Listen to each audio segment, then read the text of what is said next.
e-posting.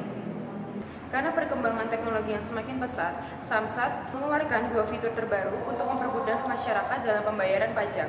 Fitur yang pertama adalah e-Samsat dan fitur yang kedua adalah e-posting. E-Samsat adalah suatu fitur yang dikeluarkan oleh Samsat untuk mempermudah masyarakat dalam pembayaran pajak melalui transfer dengan menggunakan ATM. ATM yang digunakan adalah ATM dari Bank BPD. Sedangkan e-Posti adalah suatu mesin yang diciptakan oleh Samsat untuk mencetak dan validasi dari STNK. Berikut adalah 3 permasalahan yang dialami oleh Samsat Yogyakarta. Yang kedua, ketiga. Kelompok kami melakukan 2 analisis untuk Samsat. Analisis yang pertama adalah analisis internal dan analisis yang kedua adalah analisis eksternal. Kekuatan yang pertama adalah mengikuti perkembangan teknologi. Yang kedua adalah membantu pengelolaan kas daerah. Yang ketiga adalah membantu memberantas pungutan liar dan korupsi.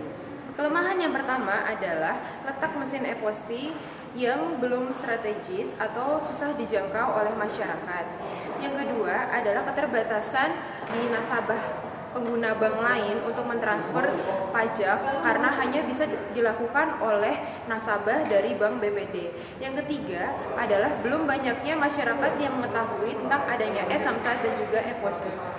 Setelah menganalisis kelemahan dan kelebihan dari e-Samsat dan e-Posti, kelompok kami menggunakan dasar itu sebagai perumusan strategi kami. Nah, strategi ini didasari dari SWOT dan nantinya untuk mencapai tujuan akhir yaitu banyaknya pengguna dari e-Samsat dan e-Posti dan keberlangsungan dari penggunaan e-Samsat dan e-Posti.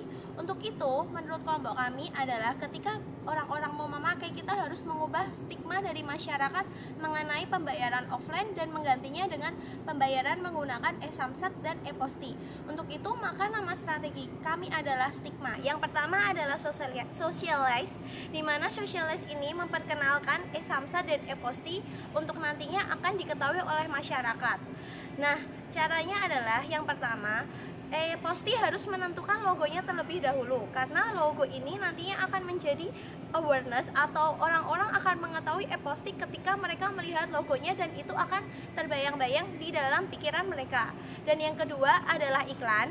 Nah, iklan di sini bisa dilakukan dengan cara-cara yang lebih menarik karena e-Posti dan e-Samsat sendiri seperti kita ketahui telah melakukan beberapa iklan.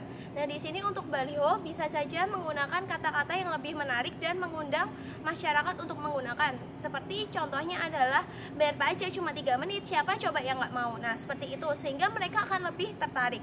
Kemudian adalah dengan menggunakan guerrilla marketing. Guerrilla marketing ini gimana? Nah, caranya adalah dengan memasang e-Posti dan e-Samsat di badan-badan bis sehingga orang-orang akan nggak sadar baca ketika mereka di jalan. Seperti kita tahu bahwa orang-orang saat ini berbondong-bondong menggunakan sosial media. Nah, sosial media ini bisa digunakan sebagai salah satu cara untuk mengenalkan e-Samsat dan e-Posti. Caranya adalah Samsat bisa memakai Instagram dengan membuat akun, kemudian menggunakan sosial media influencer yang mempunyai jumlah follower banyak dan memberikan pengaruh cukup besar untuk orang-orang di sekitar. Kemudian adalah getuk tular. Nah, getuk tular ini dikhususkan untuk masyarakat yang tinggal di pedesaan. Bagaimana caranya? Nah, caranya adalah menggunakan acara kenduri sebagai dasar untuk menyebarkan informasi di mana kenduri ini ditujukan untuk mengumpulkan masyarakat desa dalam suatu acara. Track record berikutnya adalah transfer information. Setelah kita memperkenalkan e-Samsat dan e-Posti, selanjutnya kita harus memberitahukan atau mengedukasi masyarakat mengenai e-Samsat dan e-Posti hingga nantinya mereka beralih dari pembayaran manual ke e-Samsat dan e-Posti. Nah, transfer information ini dilakukan dengan beberapa cara atau action plan. Yang pertama adalah Samsat Campus Ambassador. Cara kedua adalah dengan YouTubers. Kemudian yang ketiga adalah Videotron. Dan kemudian yang keempat adalah menggunakan kerjasama dengan universitas, di mana kerjasama ini dilakukan Samsat kepada anak-anak KKN dari setiap universitas yang nantinya akan diluncurkan ke desa-desa. Nah, mereka diberi proyek mengenai edukasi penggunaan e-Samsat dan e-Posti kepada orang-orang yang tinggal di pedesaan, sehingga mereka bisa menggunakan dan tertarik untuk menggunakan e-Samsat dan e-Posti. Setelah melakukan transfer informasi atau mengedukasi masyarakat mengenai penggunaan e-Samsat dan e-Posti, cara selanjutnya adalah mendorong masyarakat untuk melakukan penggunaan e-Samsat dan e-Posti. Nah, caranya adalah yang pertama, Samsat harus melakukan pembatasan pembayaran manual ke kantor Samsat. Hal ini ditujukan untuk mau tidak mau memaksa masyarakat untuk menggunakan e-Samsat dan e-Posti. Nah, caranya adalah ketika orang itu kebanyakan datang per hari sebanyak 300, mungkin bisa perlahan-lahan mulai mengurangi dari maksimal 250. Cara selanjutnya adalah merangkul biro jasa. Strategi kepala desa. Di sini orang-orang yang tinggal di pedesaan itu biasanya sulit dalam menerima perkembangan teknologi. Nah, maka dari itu kita memulai terlebih dahulu kepada pemimpin mereka atau kepala desa. Strategi yang selanjutnya adalah make more easy, di mana ada dua strategi pendukung. Yang pertama adalah penambahan mesin e-Posti.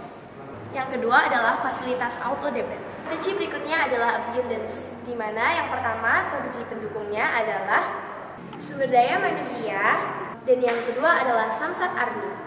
Dalam sumber daya manusia, Samsat harus merekrut orang yang berkompeten dalam e-Samsat dan e-Posti. Ini ditujukan agar terjadi perbaikan kesinambungan secara jangka panjang. Strategi yang selanjutnya adalah Samsat Army, di mana ini adalah mewajibkan seluruh jajaran Samsat maupun jajaran kepolisian untuk menggunakan e-Samsat dan e-Posti. Bagaimana bisa menargetkan seluruh masyarakat menggunakan e-Samsat dan e-Posti jika jajarannya sendiri dari dalam, dari internal tidak menggunakannya? Kesimpulan dari analisis kelompok kami adalah kami ingin merubah stigma masyarakat sendiri dari yang mereka merasa bahwa membayar menggunakan ATM itu ribet, menjadi kami juga ingin mengedukasi masyarakat bahwa 90% money laundry terjadi dari pembayaran cash. Sehingga dengan pembayaran elektronik akan terjadi track yang akan meminimalisir terjadinya money laundry sendiri. Selain ingin merubah stigma masyarakat, stigma sendiri adalah strategi kami, di mana S adalah socialize, T adalah transfer information, G adalah gain, M adalah make more easy, dan E adalah abundance. Sekian dari kelompok kami, dadah! Bye bye. Bye bye.